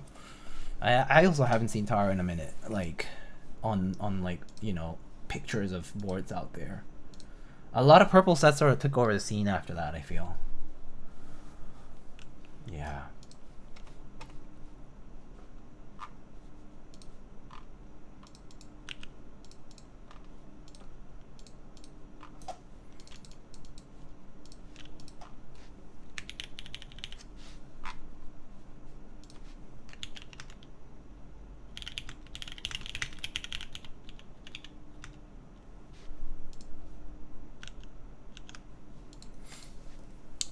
I feel like lavender is a new favorite recently. Largely available, and also I guess it kind of helped in a way that space cables, you know, clear their stuff.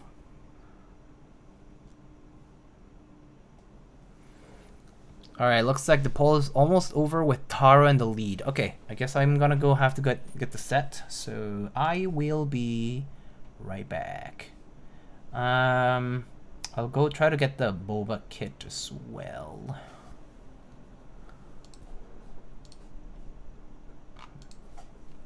Where is...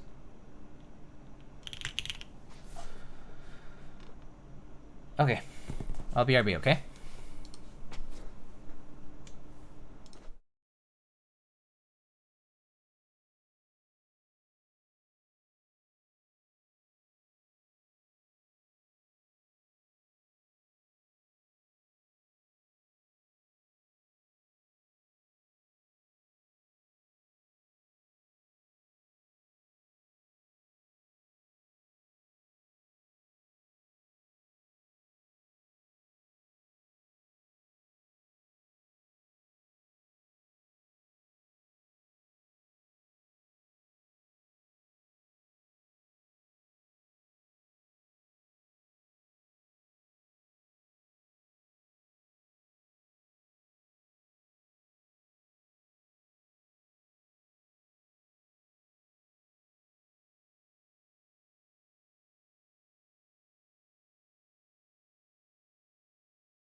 Okay, I'm back. Sorry, it took me a little bit. Just need to get the kits.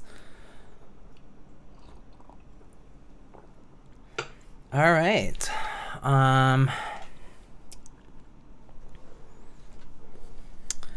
So Taro. So I have it on this TKL one over here. We can transfer what we can, and then we need to decide.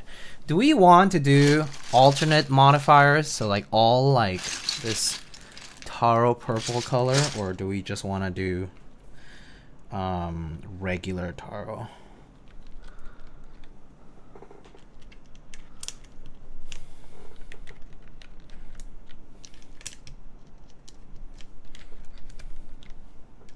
I think dark mods, that's probably what I would think too.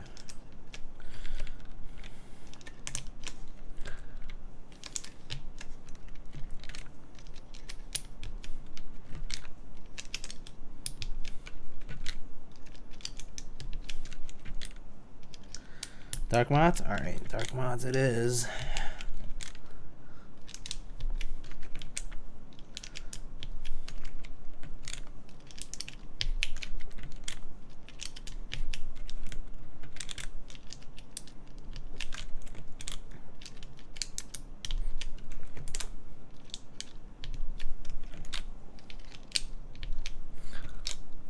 What's the blue TKL? It's Daji 84 2.1 in I guess technically friends and family colorway.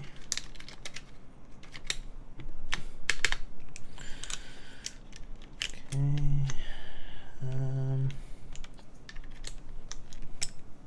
I need some other caps here. Yeah.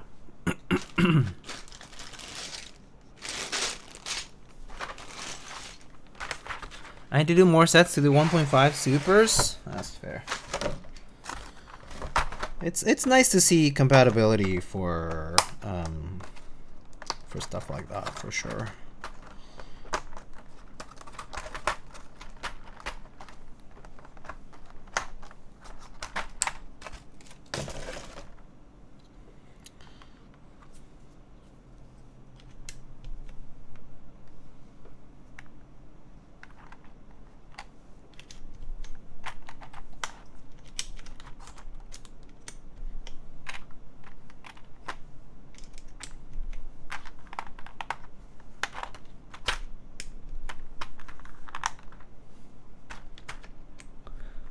It always impresses me when I see people double fisting caps onto the board. I'm a single hand scrub.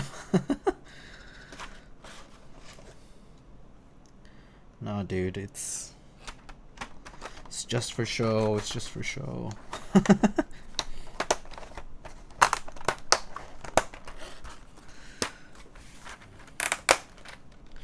can put the yellow enter for a pop, a little pop in color. Kinda wouldn't be Taro without it, I feel.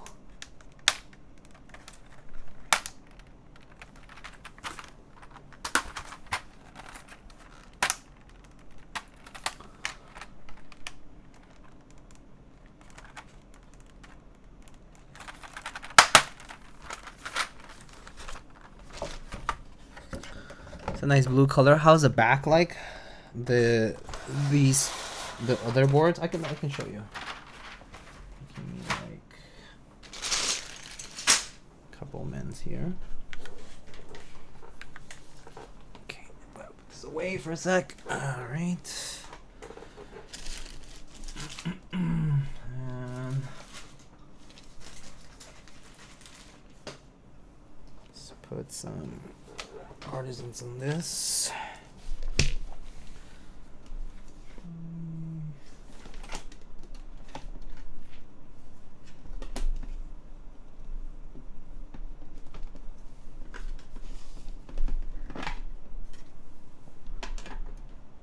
See, maybe go with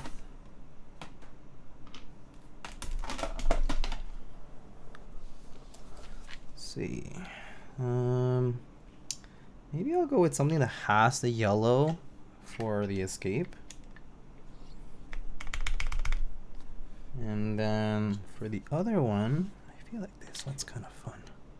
It's not a perfect match, but I think it's a fun keycap. How about this? Oop. Kind of playful. Ooh, it's already sounding kind of nice. The keycaps on the top board is GMK TA90, and the back of this board, the back of these two boards look like this. That's the Daji. That's the Haven that we just built. I know I don't have bump-ons for this, but you know, mind you.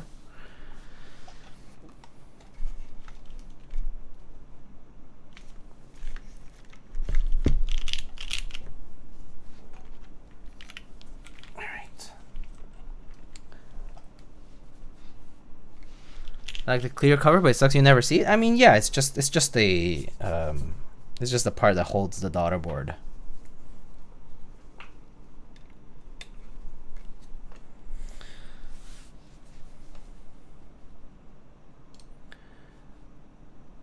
Okay, so from the side, looks like that.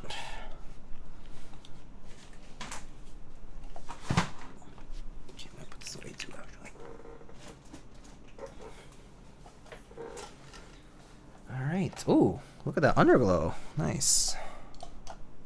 Just noticed it.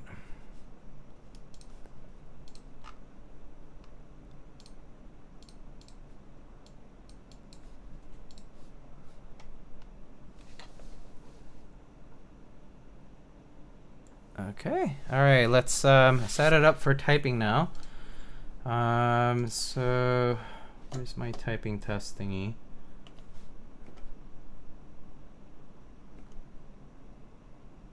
Ah, there it is. Okay.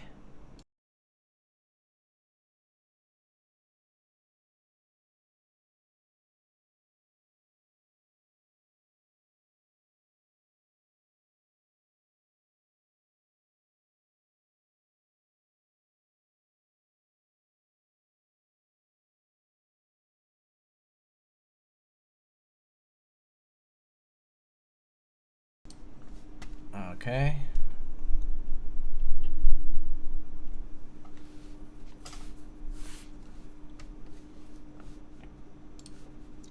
Brightness flag is very high, huh? Okay. All right. Let's try this out, my friends. Music's still on, right? So let me turn that off. That off. And all right, let's give this a shot. So right now we have, this is MX clear, alu plate, gasket mount, no foam. Okay. So let's give it a shot. This is the Haven60 from Atelier Haven. This board is currently on Keycaps' website for around 280 US. This particular version goes all the way up to 400.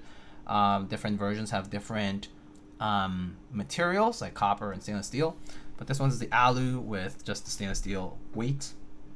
It's a 60%, currently running on Keycaps' website, and as well as on Geon's website. And then this group buy goes, I think, all the way until 23rd of October. So if you're interested, you can find them there. All right, let's give it a shot.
it is. Kind of muted, a little on the quieter side for sure. But it doesn't have any issues with resonance or anything like that. So let's listen to the mods now.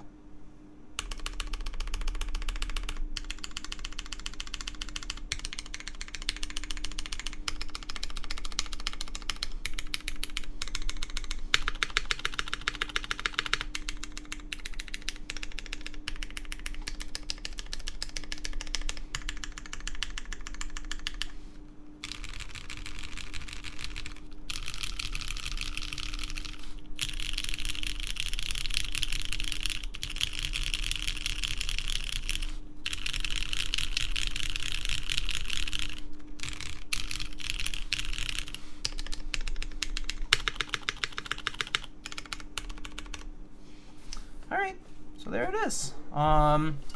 Yeah, definitely a little bit on the muted side.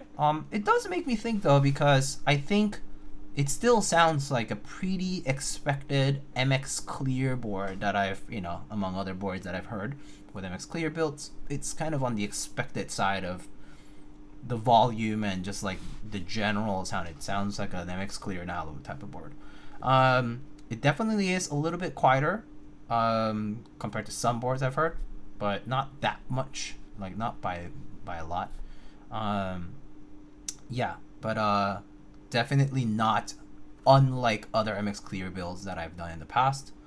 To me, it sounds actually pretty nice in person. It's like it's a good volume. It's not too quiet. It's on the quiet side for sure, but it's not too quiet. So it's not like, it doesn't bother me like it would with a you know, those boards that have like a lot of flex cuts and the sound just kind of diffuses into the background, or the boards that just like are just too, like the switches are just too quiet or something like that, you know. That said, I do tend to find, at least in our community right now, especially because we have so many like switches that have a much louder sound profile, whether it is like long pole switches or like certain like, you know, like even if it's rail bottom out ones, but that they still like bottom out kind of like in a more like clacky way.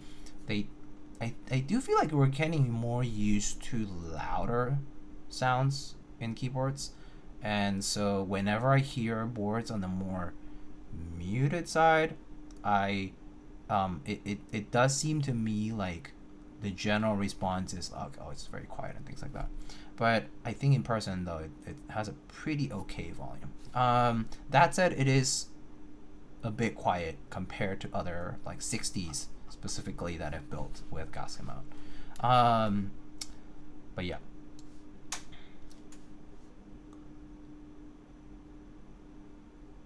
It sounds like the entire frequency spectrum gets toned down a bit. Yeah, right.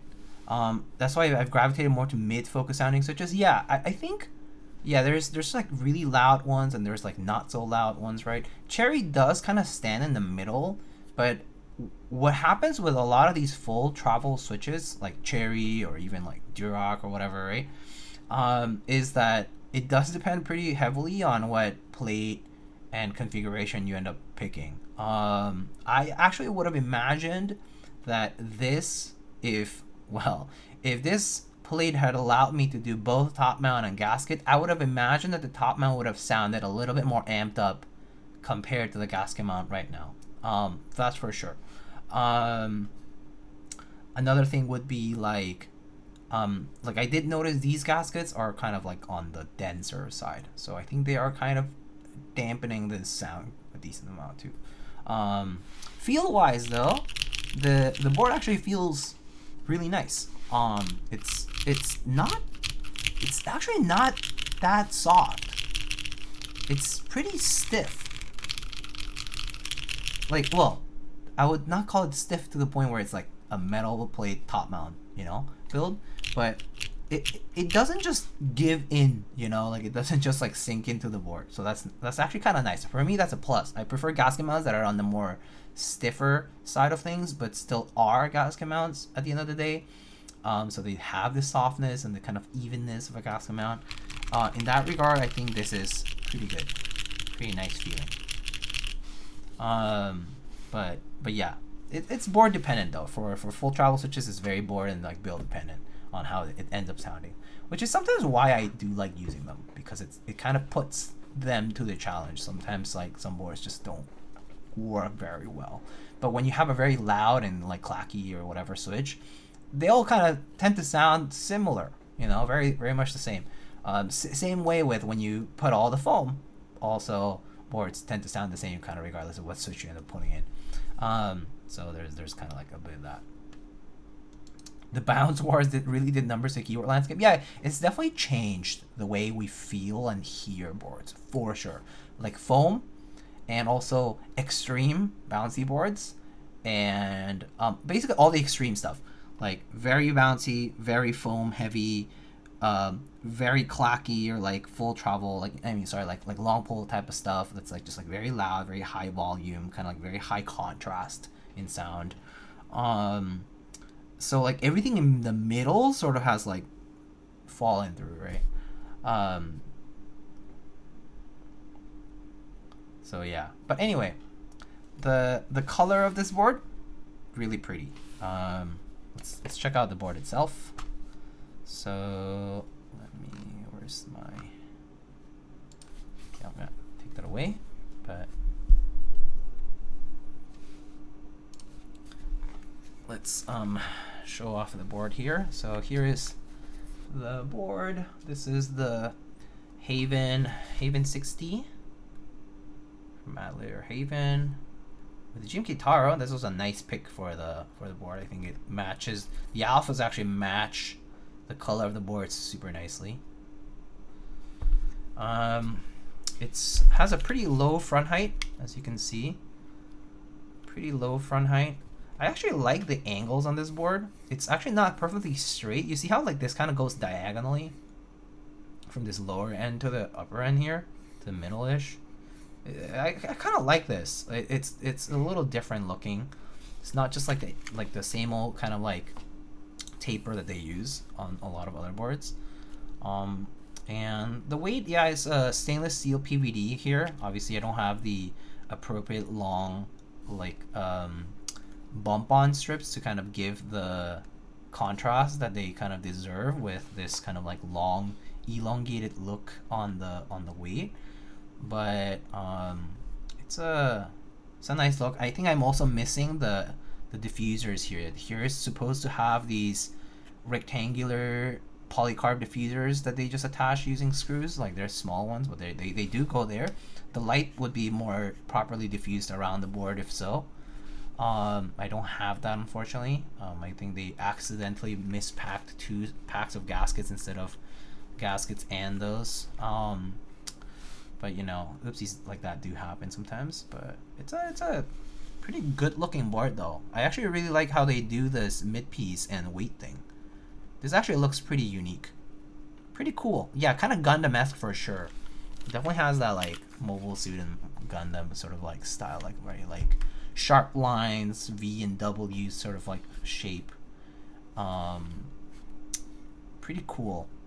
But I actually think I like this more in this alu version than I think I would with copper or other materials. That said, I'm sure copper would look good with other colors. But in this lilac and lavender combo, it's pretty good. It's a nice color combination. Yeah, and I do believe this is different from the 65 and the TKL. We can take a look actually.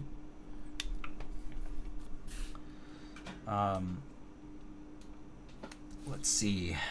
So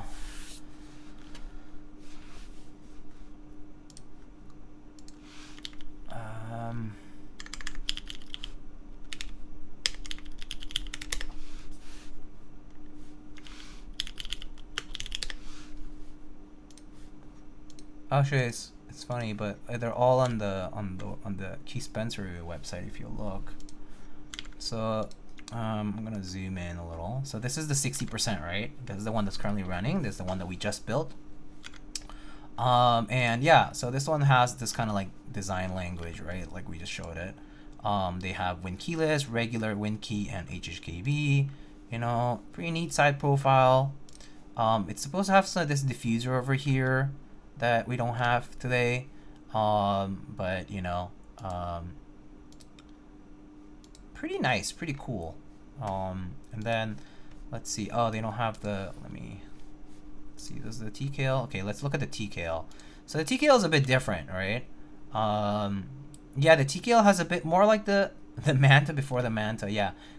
They still do have this kind of like floating part on the back where like the mid piece and the back piece are sort of floating, but the weight isn't actually at the very back of the keyboard for the TKL, right?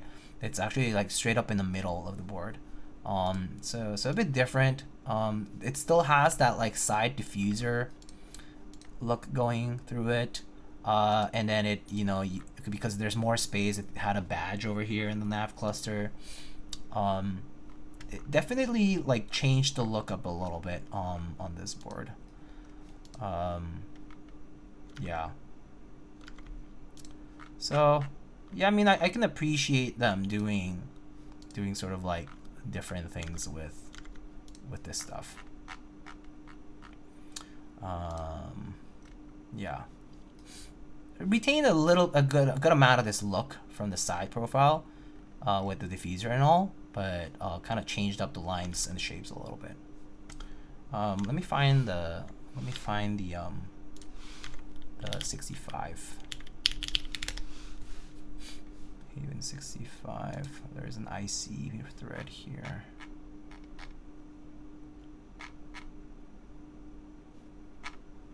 Yeah, here I found it. So for the 65 here, the 65 is a lot more like the 60 right now. But you can see from this, you see the side profile here. They kind of like this part kind of like cuts through diagonally and then like kind of opens up the side a lot more than in the 60.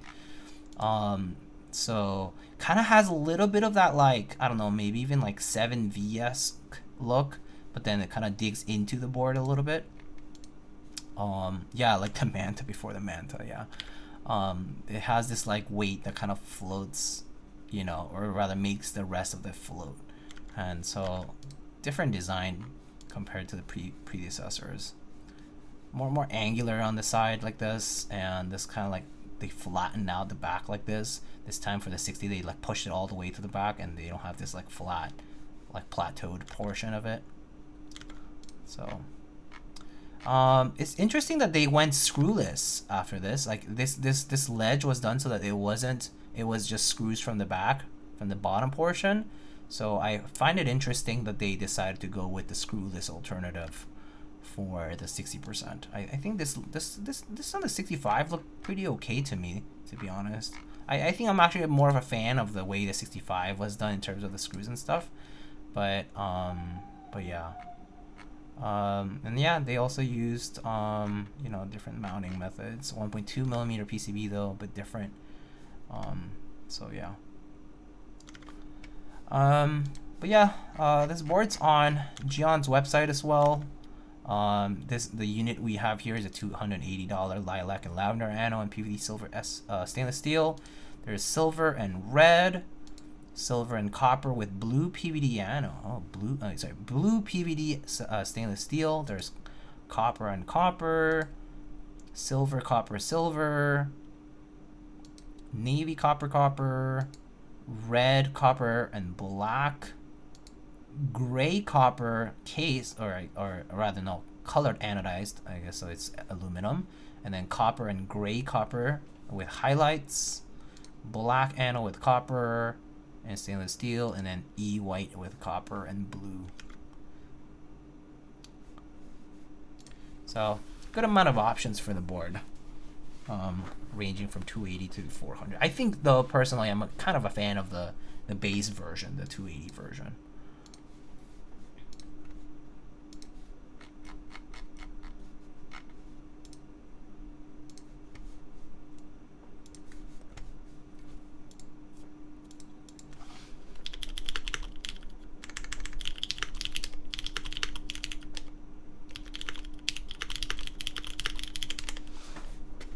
Oh yeah, it sounds pretty good though, this board. I like how it sounds, personally. It's to my liking. I do kind of wonder what it would sound like with a top mount. So I might consider doing like a top mount build on this. Just transfer it over to a top mount. With the mic further away, I like the sound more. Oh yeah, it's slightly further away. Yeah, it's slightly up from where it was earlier. I can do some like random typing like.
Yeah.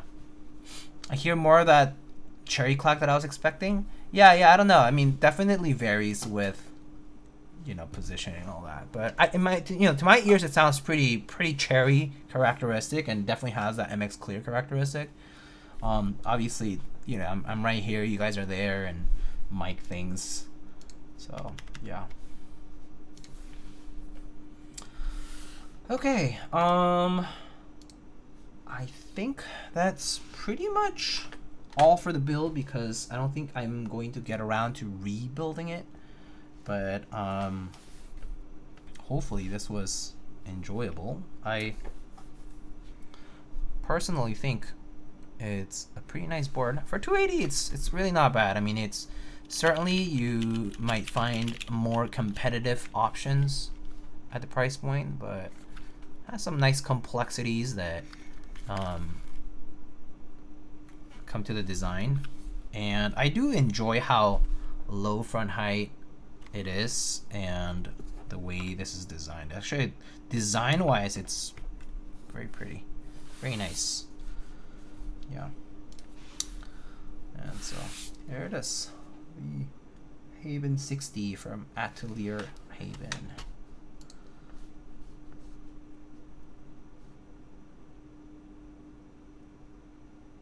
Okay, so let's go ahead and look into maybe who to raid. Do you know if you'll be getting an Onibi TKL to build from KBD fans? Yeah, as far as I know right now, no. I think they already might have their fill of content people to do stuff for the Onibi. So I haven't really gotten any news from KD fans since, I guess, the Tofu TKL, that was the last one I did from them. But yeah, no, not since then, unfortunately. I'm not as cool, unfortunately. Not as in demand. I do have to admit that keyword stuff actually has been pretty busy this month for me, but you know, like what brands I work with always depends. Depends also, like if it was a board designed by somebody outside of like that vendor, then they have specific requests who to send it to, because there usually is, you know, basically a budget allocated to marketing and content. And so if that was allocated, let's say, towards Alex building it, then you know, that might be it. Or there might be more, but then you know, it might be other people that they want to choose and things like that. So it depends. I'm actually not sure. Okay. Well, I believe this is it for the build, though, for me. Oh, Feather! Just in time for me to almost wrap up. Did you want to hear how it sounds? Did you just get here? We can type on this for a little bit. If you actually didn't catch it.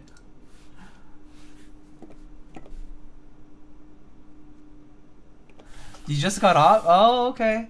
Yeah, we were actually about to wrap up. You actually arrived just in time. But yeah, so I built the board with MX clears. I did with MX clears, alu, gasket mount. One thing, the board arrived with no horizontal bump-ons or the little diffusers, but I think they mistakenly put 2 bags of the gaskets, but not of the diffuser pieces. It's okay. I just put regular round bump-ons for this. And yeah, built it with MX clears. Again, I can type on this.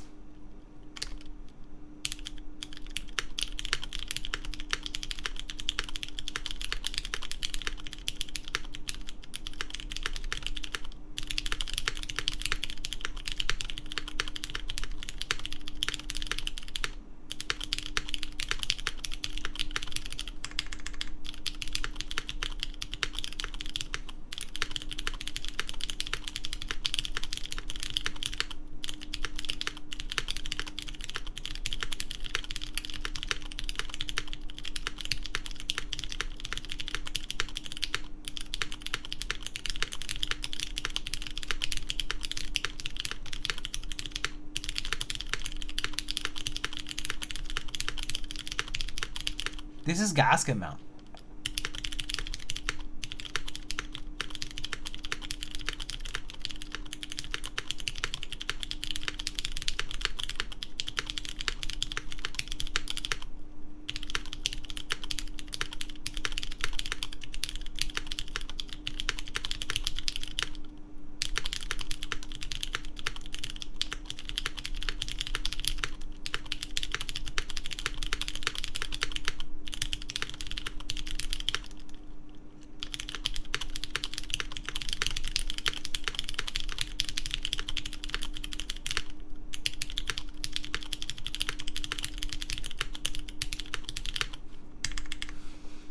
So there it is. But yeah, sounds pretty nice. The gaskets are pretty like, they're like pretty dense, you know, like cause they're like these blocks with like the slits on them, and then it's like a very dense part of rubber, and so I think when it just sits on that, it has a good amount of stiffness to it, to the feel. Like it doesn't just like give in.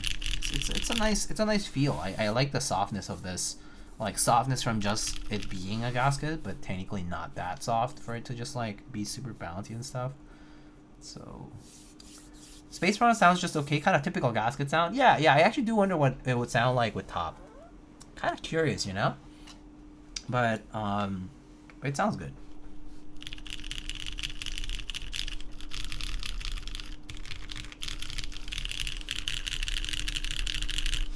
Got a spring swap. My KL BCPs need the cherry scratch along pole.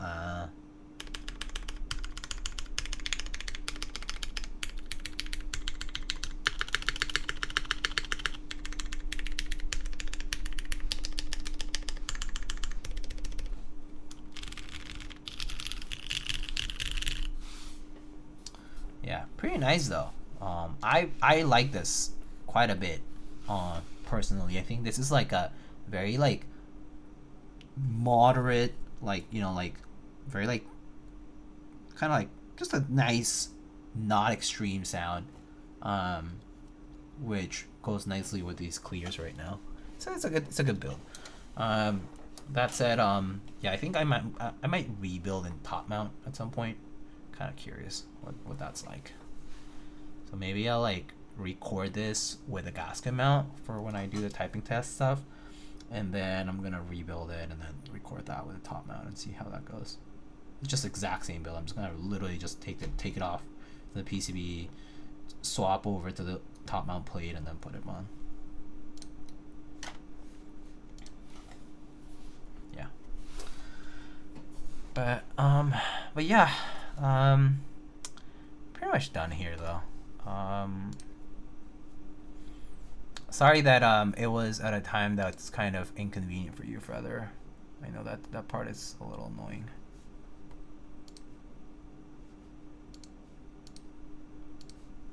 With the time difference.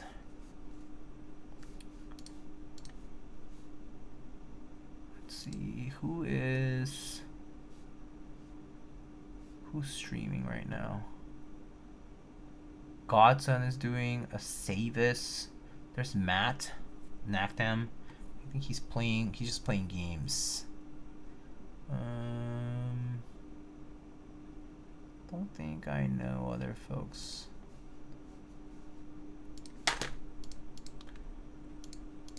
For top mount, if it were a plastic plate, it would be better. I think with the clears, yeah. I think if it were like if this were like a linears build, I think I might prefer the allo plate. Maybe even like Gateron switches on this with a top mount would kind of be nice. But I do think like a PC plate would have been fun on this with top mount with the tactiles. I think that would have been pretty good.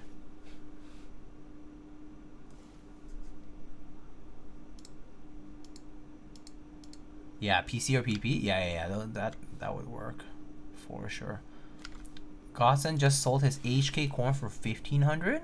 I thought didn't they go for more on the market or whatever?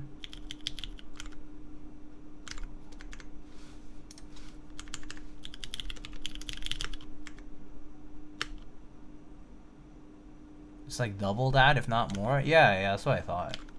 Wasn't there that whole people were like talking about the toxic corn thing?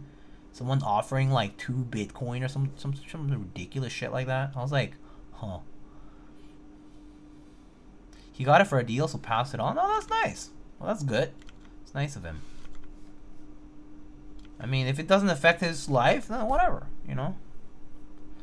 Some people get a little too caught up in the money thing, you know.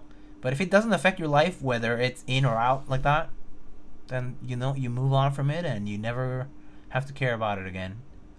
And yeah, sometimes it is the better choice for a safe, peace of mind.